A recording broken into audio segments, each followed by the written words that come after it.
Hello, hello, hello. Thank you for joining. I'm Justin D. Jenkins, managing editor of The Quintessential Gentleman. And today I'm here with Anthony Alibi, one of the stars from Netflix comedy Family Reunion. Anthony, how are you? I'm good, man. I'm good. How are Did I you? say your last name right? It's a lobby, but don't worry. Alabi. Everybody does it. It's all good. Okay, Anthony Alabi. Okay, perfect, perfect. That's amazing. So how are you feeling today? Feeling good. Not Yeah. too crazy. The kids have me running around, so I'm warm.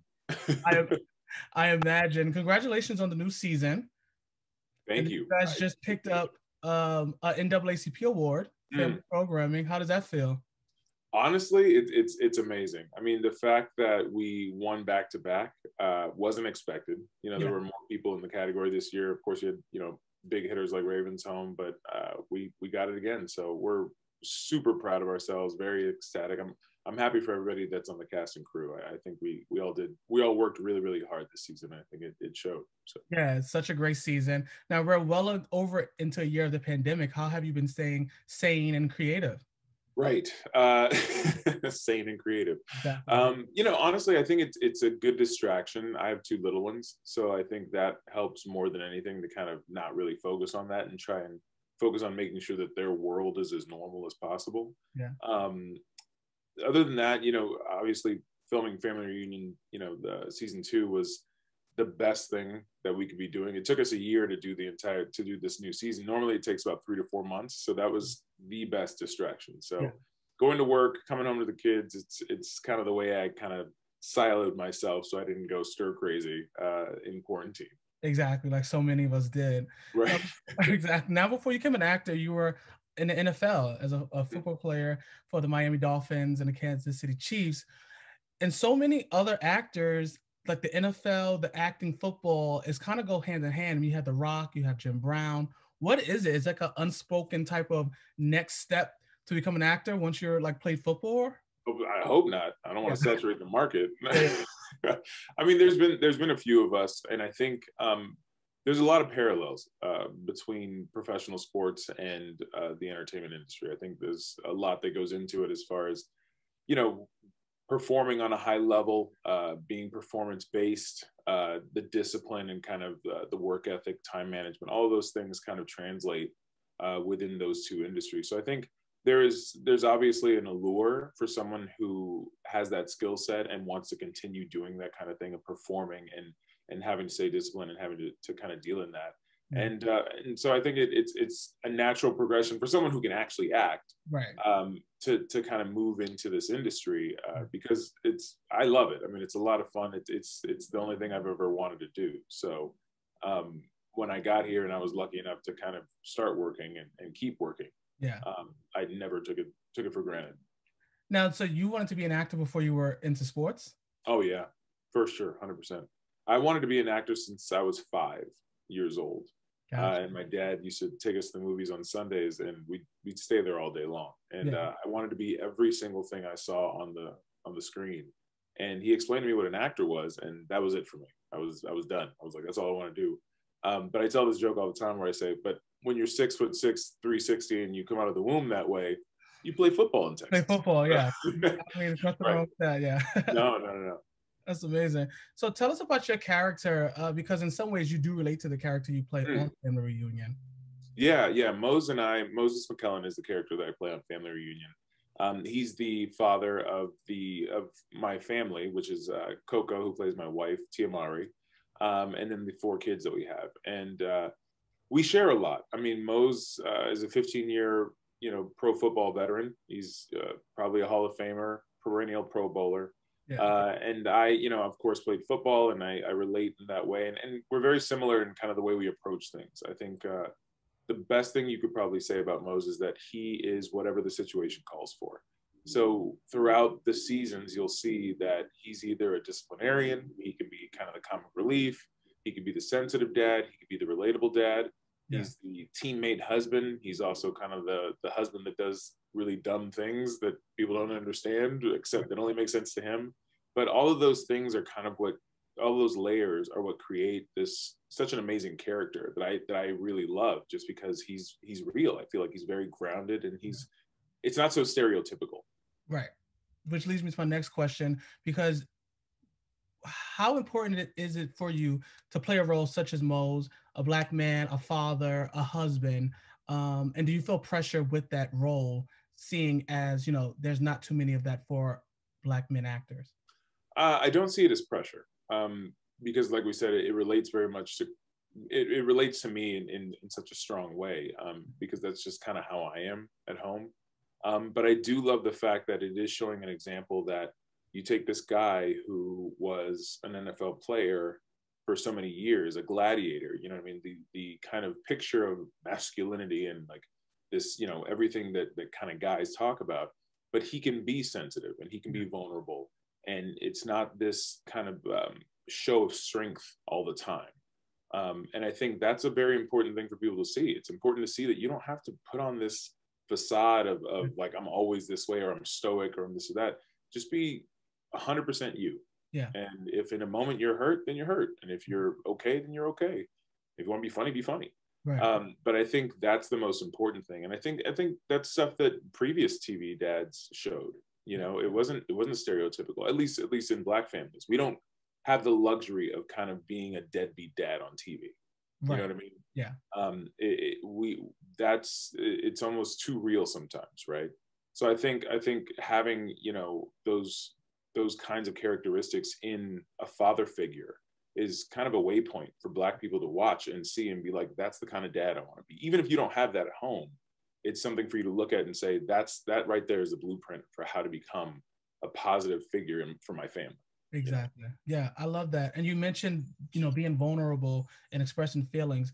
Has playing this role taught you anything about masculinity, or just made you see it differently from how you kind of were in your everyday life? I mean, it helped me to kind of reveal who I am through the character. I was always kind of that way. And it's unfortunate because I know when I played football, a lot of times I tell people that the best acting job I ever did was acting like I loved football so much for so long. You know what I mean? And I did. I love the competition of it. I love everything else. But there is a certain air of you have to be a certain way. Yeah. And if you show any kind of leaning toward the arts or leaning toward I want to be an actor, I want to do this or do that, then you're considered less of a man or less manly or whatever that definition is supposed to be. Right. And I think that's kind of a problem. I don't really agree with it, and I don't like it.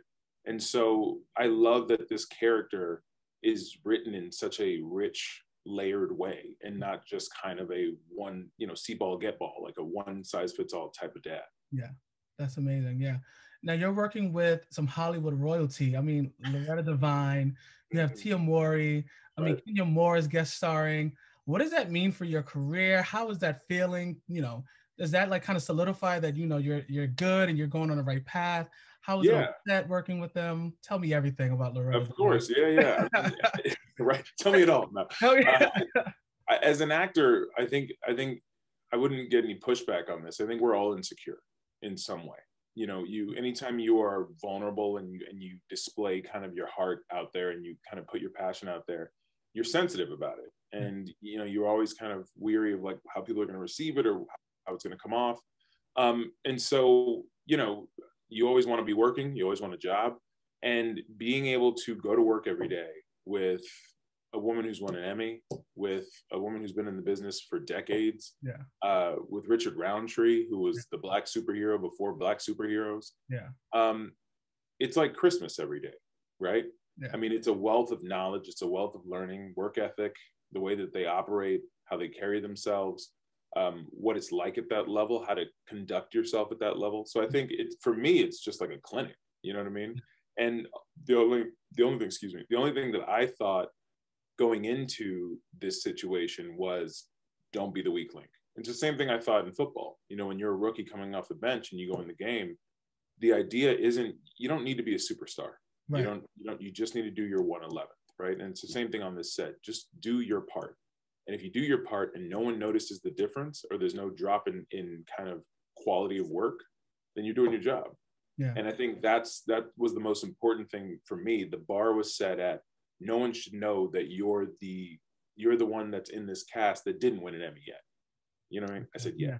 You know what I mean? So that's Yeah, there we go. so Yes, that's I like to that's see positive things. Yeah, right. So that's the whole thing with me when I went into it. That was my mindset, and getting to do it every day with them, and having them want my input on things and want to know the choices that I'm going to make or what I'm going to do with this or what I'm going to do with that, and valuing that input.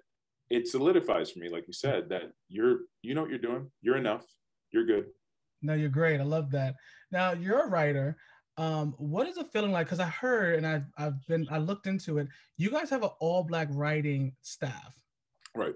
When you get that script, what is that feeling? Do you just feel the black excellence just dripping off the page, What and is everything that comes with it? Because I mean, that's rare in Hollywood. I mean, an all yeah. black writing staff. As a writer yourself, what is that feeling like? Well, I'll tell you this: having an all black writers room in a show like this, it you read the scripts and you realize that they having an all black writers room really shows you those kind of corners of our culture that have been ignored for so long, right? Mhm. Because when you saw those earlier kind of versions of black families or black sitcoms in the 90s, they were fantastic. Yeah. They're legendary. They're kind of what we all base our childhood off of, right? Yeah. But they were black shows written through the filter of white people.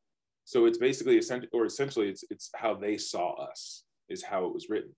Yeah. Whereas now it's how we see us, and so that's where I think the magic lies in our show is the fact that everybody can watch the show and be like, I have a cousin just like that, or my brother does the exact same thing every holiday. You know what I mean? And it's those corners of our culture that are usually missed because you're just not in it every day. Yeah. If you're not a person of color, you don't get that. It's those little bits that you don't really know how to write about because you've never experienced it. Yeah. Whereas our writing set has. So all of that rich kind of culture or ideas or philosophies or whatever, they all come out in the script, and it's what makes people kind of laugh and go nuts about it. Yeah. I love that. So interesting. In the show, you have just like kind of two generations, right? Of how you raise a family. Are you learning anything just on set of seeing kind of the older generation and taking it into how you raise your kids, or do you think that that's just something that we should leave in the past of how, we kind of were raised in this community? Right. I would say it's less learning and it's more like nostalgic because I'm from Texas. Okay. So Madeir and Grandpa are very normal to me. Yeah. That's something that I grew up with that was very normal. Exactly. And then being out here in LA for, I don't know, 10 years or so, with that, I've gotten kind of both sides of it. And obviously now I'm closer to what Mo's is. It's more of a liberal way of raising your kids, progressive way of raising your kids. Right. But I definitely recognize it when I see it. So I think that's where all the comedy kind of ensues is that you have these two philosophies and everybody kind of softens everybody, right? I think Grandpa and Madeir make Mose and Coco a little more disciplined, a little stronger with their kids, less kind of like choose your own path. Yeah. And I think Coco and Mose, we make them a little softer, where everything doesn't require a belt and Jesus. You know what I mean? So I think you have that kind of what's happening now in season 2, which you guys are currently watching. Yeah. It's you see the softening a bit of like Madeir. She's still there, but it's not so razor sharp as it was in season 1. Yeah, we can all learn from each other, pretty much. That's what it is. Exactly. Yeah. What do you hope a show like Family Reunion? What do you hope the legacy that it leaves behind? That's a big question. I think I would hope that it leave behind the same legacy that a Fresh Prince of Bel-Air would leave, that a Family Matters would leave.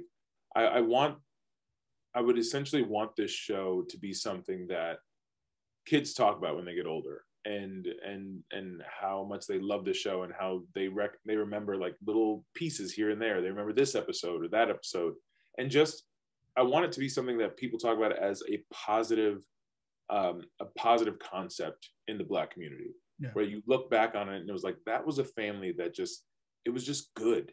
Everybody they were just real people and normal people. Everyone had their own point of view. Everyone fought and loved each other hard, and they fought hard, but they were still family. And I think at the end of the day, you just want people to watch this show and see themselves in it and love it and want more of it. And I think if we get that, we're good. Yeah. The legacy will take care of itself. You got, and when you guys get it, because I'm pretty sure it was going to be around for many years to come. Thank you. You know, Yeah, of course. Netflix, are you listening? Hopefully they're listening. Get them on. No, okay. One thing I love that you did with your career, and maybe because I'm such a fan, was you had a role in Shameless. Yeah. And they just recently wrapped up their 11th and final season. Uh-huh. How was that experience? Because even as a viewer, I'm ready to go, have a bar fight after watching the Gallagher. Right. They are Right. crazy, right? So as an actor, how was that experience? It was awesome. Yeah. I've been a fan of Shameless since season one. I fell off a little bit kind of in the middle there and got back into it. But Shameless is just one of those it's just so good. There's so much in it. There's so much to it, and it's so dirty. Like Yeah. it's just such a dirty show. I tell you. And it was funny because I remember my first day on set, I went into the hair and makeup trailer, and they got all excited, and I was just like, oh, they're excited I'm here, and they're like, no, it's just that it's exciting to work on someone who's actually clean. And so they were like, we don't have to put dirt on you, we don't have to mess your hair up, like you actually get to be clean, nice, and smell nice. So I was like, oh, that's good. So yeah, it was such a great experience. And usually after 10 years, which is when I got on, it was 10 years on the air at the time. Usually after 10 years, I mean, the cast is burnt out, people are kind of like and they're grumpy and they're moody, they're kind of dialed into their routines. It's very kind of dull and like just solemn, right? Yeah. Not on this show. I walked in day one and people were perky, they were happy, they were excited. Every single person wanted to be there. And Steve Howie and Shanola were just so sweet to me. Like they were just really nice, and we joked around in between takes, and they were here with you. You know what I mean? Usually actors kind of check out and they're just like, hey, what's up? How's it going? Welcome to the show. I'll see you later. But they were really there, and it was a pleasure. It was just such a pleasure to work on that show. I just wish I had more episodes, because I just wanted to be there. It was great to share that with them. Of course. Now, do you see yourself taking on more dramatic roles? What roles are you interested in taking on? Because I mean, you had that the Ravens Home, you had family reunion, you're this family guy. Are you fearful that it's going to be kind of tough to kind of get out that, I'm the family man type of actor and kind of? No, it's never really been a fear, because this is just it's another one of the things that we've done. I mean, I think if you look back on my career so far, you'll see that I've done just as much drama as I have comedy. It's just that this happened to be the first thing that I kind of got a lead in, right? Yeah.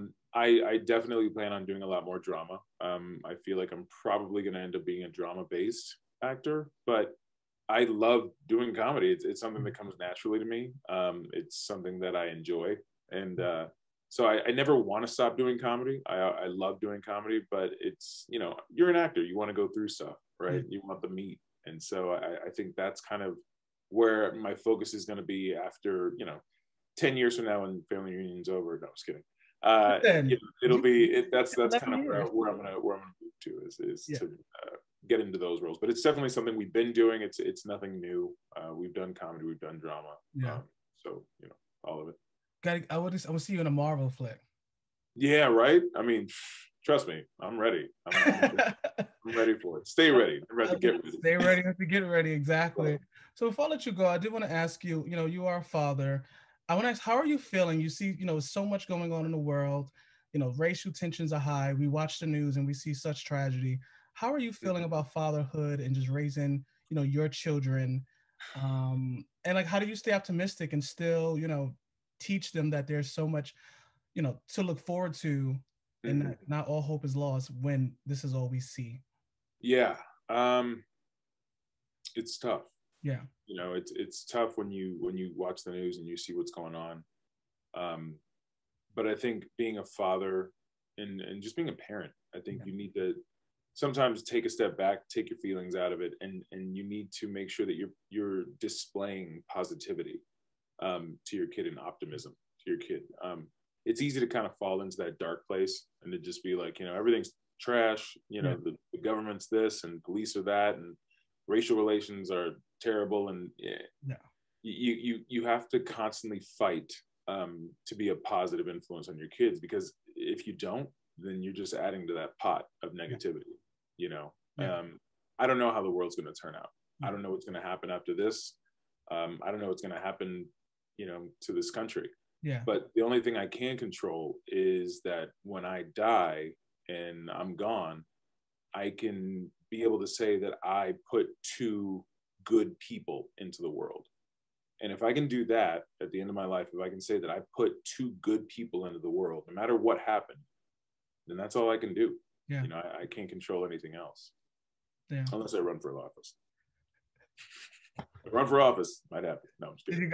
That's amazing. That's a great answer. That was a great answer. You know, you learned some things, so it's good to be positive and optimistic, and I get that from you. So before I let you go and, you know, enjoy that LA sun, Yeah. what can we look forward to next from you? I know you have, you know, the family reunion, and you're writing, you're producing. Yes. Yeah. You know, I get this a lot, and I always kind of like look at my manager, and he's just like, so I can't say a Okay. lot, but there's Okay. a lot of good things that are brewing, a lot of stuff coming out, Good. a lot of stuff that we're working on that's in the pipeline. So stay tuned, ton of stuff coming. But yeah, we're working, we're busy over here. Well, that's amazing. Well, for now, people can watch Family Reunion and watch all the antics and just feel, you know, a good moment of just some great homegoing, you know, some positivity. So I Oh love yeah. that. And thank you so much for talking with us. Oh, Good thanks luck for with, having me. yeah, of Appreciate it. course. Good luck with everything. And we'll see you again soon. See you soon, man. I'm gonna All enjoy right. this sun. Take care. Take care. Take it easy. See ya.